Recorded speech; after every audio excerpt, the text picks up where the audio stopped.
signal, les merles moqueurs seront tous en fête.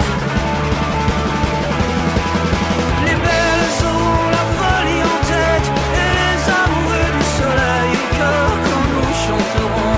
Le temps des cerises sifflera bien mieux, le merle moqueur.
Radio Soupente, la station des rapins, 100 fois sans loi, sans courbette, l'émission à Racaille du 28 juin 2021, et bientôt l'été, qui sera consacrée pour sa partie artistique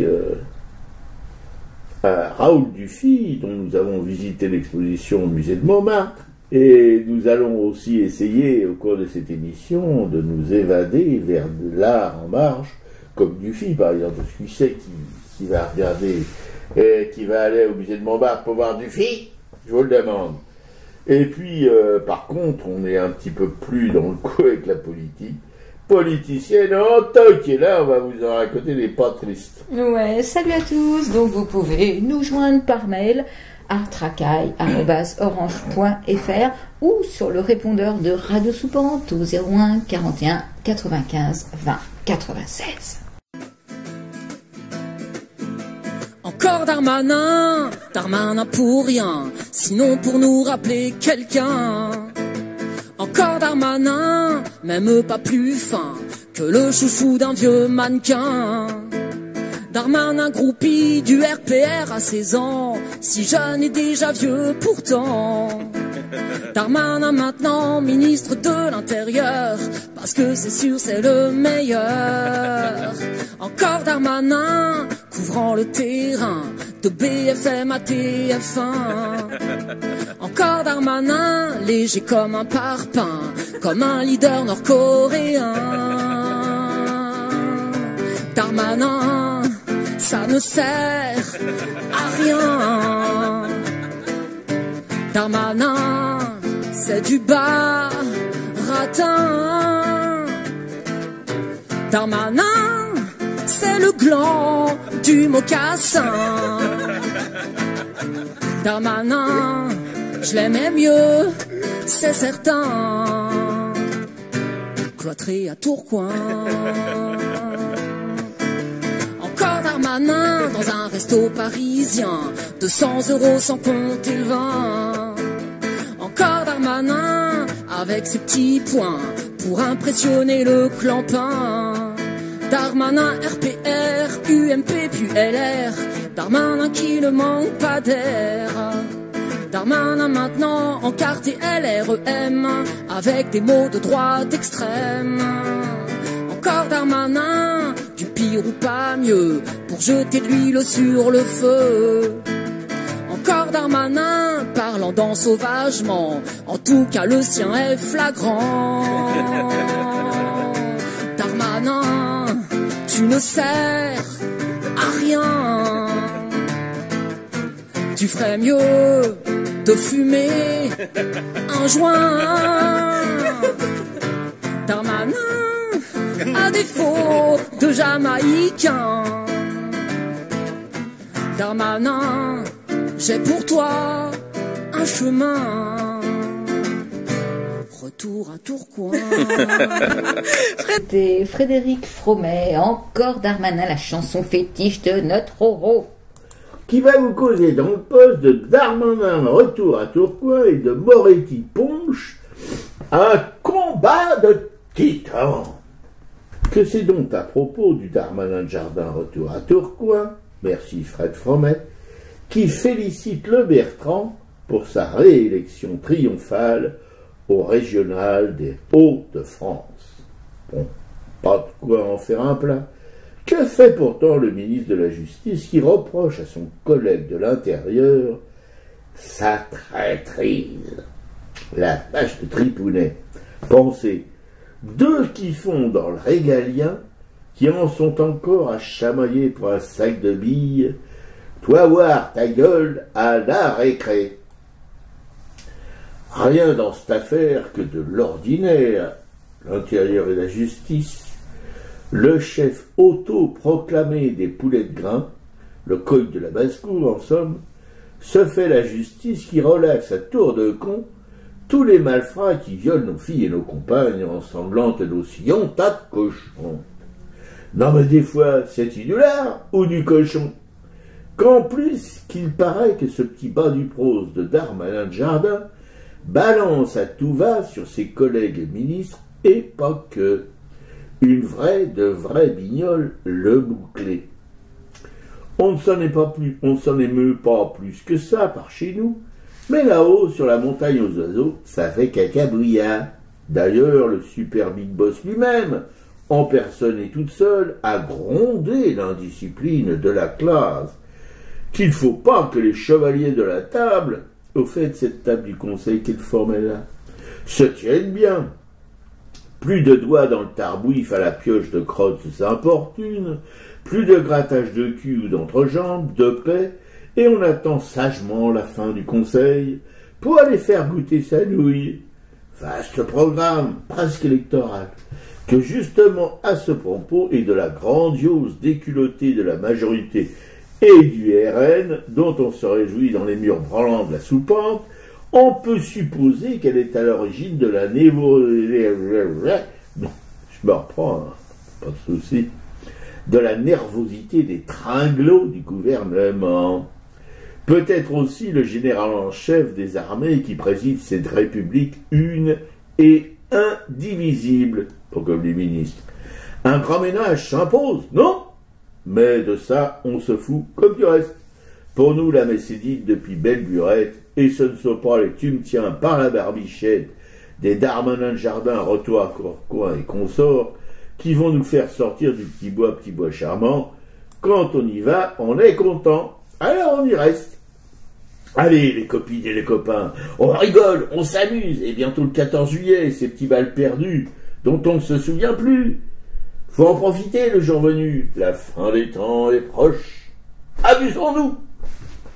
Ouais, alors quand on parle de Darmanin, on a écouté Dominique Vidal la semaine dernière, qui était interviewé par Daniel Mermet sur ce qui se passe en Palestine, et Dominique Vidal a fait un encart en parlant justement de ce qu'il appelle la brochure de Darmanin. Il appelle pas ça un bouquin, il appelle ça une brochure, vu je pense le peu de pages c'était sur le séparatisme islamiste, et où Darmanin reprend des propos de Napoléon complètement antisémites. Napoléon Ier. Voilà, complètement antisémite, et sans faire la moindre critique et la moindre explication de texte. C'est-à-dire qu'il les cautionne. Et effectivement, Dominique Vidal ajoute avec justesse que n'importe qui d'autre rapporterait des propos pareils sans apporter quoi que ce soit d'explication serait directement sur le banc des accusés pour incitation à la haine raciale.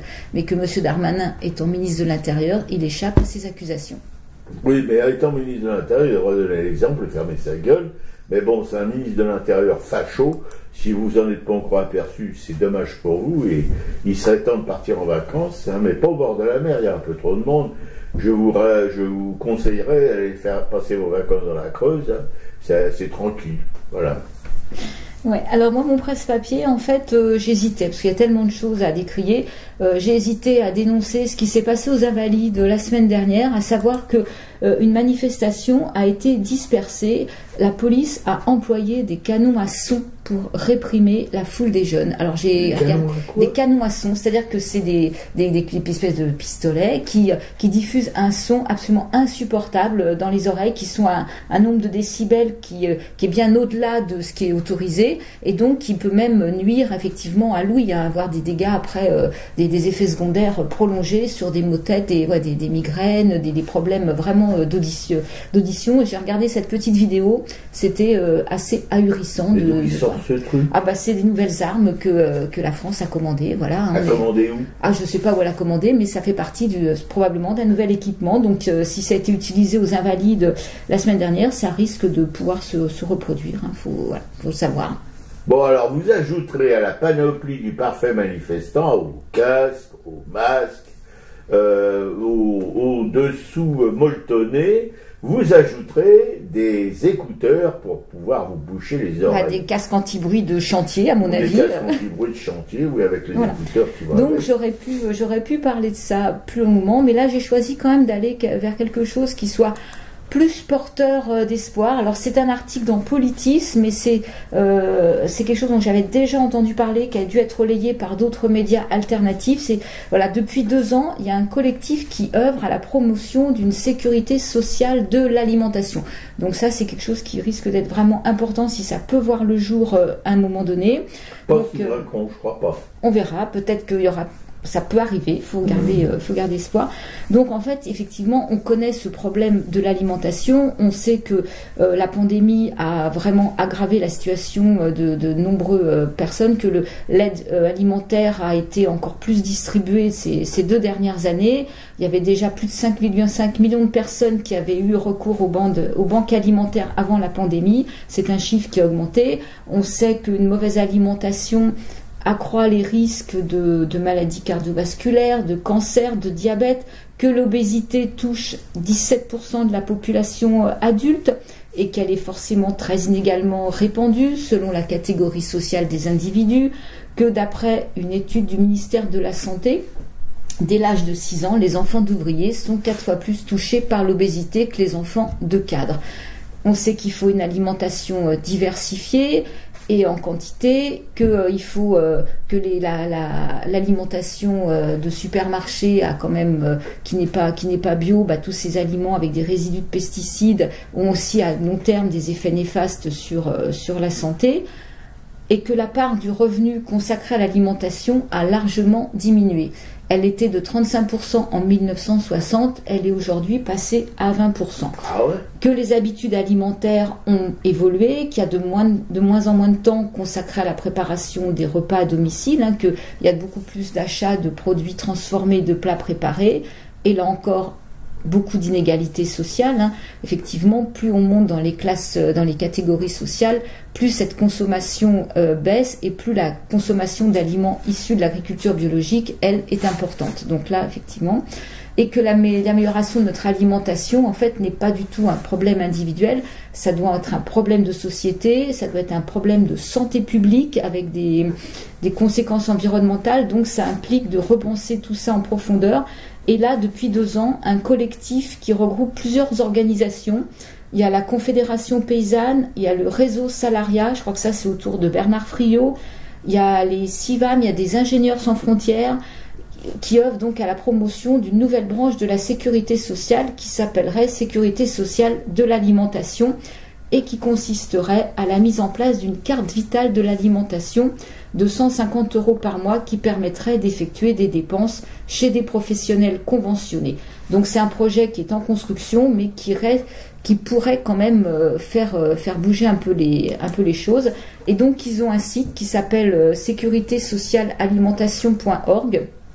Et là, qui explique un petit peu plus en détail qui ils sont et comment pourrait éventuellement fonctionner ce système. Donc il y a 3 piliers du mécanisme de cette sécurité sociale de l'alimentation. Il y a une universalité, c'est-à-dire que tout le monde pourrait avoir accès à ces 150 €, qu'on soit pauvre ou riche, parce qu'ils pensent qu'une politique pour les pauvres reste une pauvre politique. Donc que si on veut construire du droit, il faut proposer un mécanisme pour tous, ce qui est vrai pour la sécurité sociale. On a tous les mêmes droits à avoir une prise en charge de la sécurité sociale, on ne doit pas se sentir assisté, ce qui se passe effectivement quand on montre une carte vitale aujourd'hui, on ne se sent pas particulièrement assisté, donc pas de mécanisme discriminatoire. Il y aurait une convention organisée démocratiquement. Alors 150 € pour quel produit?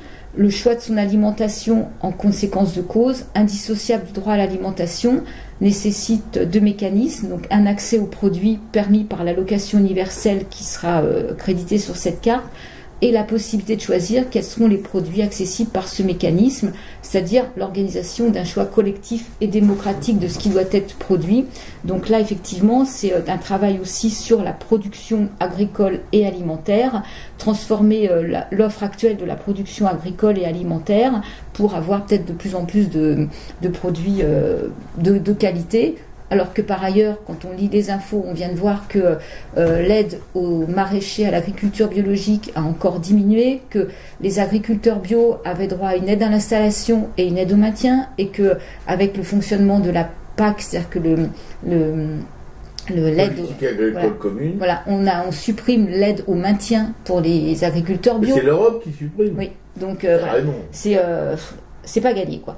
Et donc, ce financement, après, travailler à comment seraient financés ces 150 €. Donc, est-ce que ce serait sur des cotisations patronales? Est-ce que ce serait comment on pourrait créditer ça? Mais je pense que des solutions sont possibles, parce qu'on sait quand même que quand la sécurité sociale, elle, a été mise en route à la fin de la guerre, la France sortait quand même d'une guerre et n'avait pas été pauvre, était appauvrie. Donc tout ça reste la volonté politique derrière, mais c'est quand même quelque chose dont moi on va parler à plusieurs reprises. Donc je trouve que c'est vraiment intéressant, quoi. Oui, il faudrait que les politiques, au lieu d'avoir une volonté pour enrichir ceux qui sont déjà riches, elles aient une volonté pour aider un peu plus les classes sociales défavorisées, mais c'est pas pour tout de suite. C'est pas, oui, parce qu'on peut lire aussi dans la presse par ailleurs que les 52 milliardaires, je crois, français ont eu leur revenu quand même depuis ces 2 dernières années, qui est augmenté de 68%,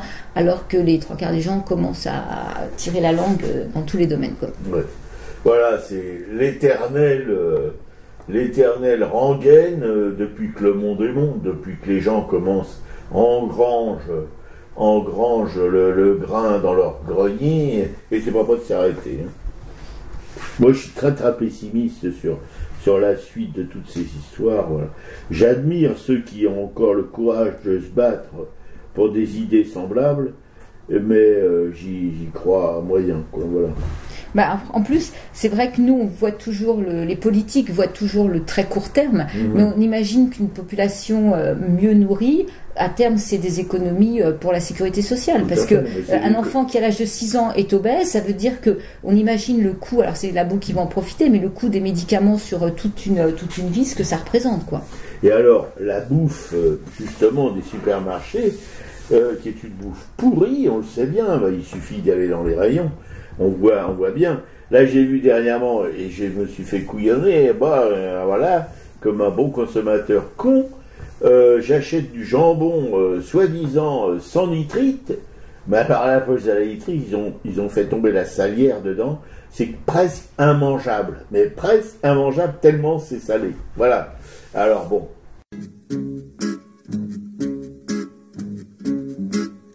Dans un coin pourri du pauvre Paris, sur une place, l'est un vieux bistrot tenu par un gros dégueulasse. Si t'as le bec fin, s'il te faut du vin, première classe. Va boire à Passy le nectar d'ici te dépasse. Mais si t'as le gosier qu'une armure d'acier matelasse, goûte à ce velours, ce petit bleu lourd de menace. Tu trouveras là la fine fleur de la populace, tous les marmites, les calamites de la place, qui viennent en rang comme des harengs, voir en face la belle du bistrot, la femme à se gros dégueulasse. Que je boive à fond l'eau de toutes les fontaines valasse, si dès aujourd'hui tu n'es pas séduit par la grâce de cette jolie fée qui d'un bouge a fait un palace, avec ses appâts du haut jusqu'en bas bien en place. Ces trésors exquis qui les embrassent, qui les enlace, vraiment c'en est trop, tout ça pour ce gros dégueulasse. C'est injuste et fou, mais que voulez-vous qu'on y fasse? L'amour se fait vieux, il a plus les yeux bien en face. Si tu fais ta cour, tâche que tes discours ne l'agace. Sois poli mon gars, pas de geste gara la casse, car sa main qui claque punit d'un flic-flac les audaces. Certes il n'est pas né qui mettra le nez dans sa tasse, pas né le chanceux qui dégèlera ce bloc de glace, qui fera dans le dos des cornes gros dégueulasse. Dans un coin pourri du pauvre Paris, sur une place, une espèce de fée d'un vieux bouge a fait un palace. C'était le bistrot Georges Brassens.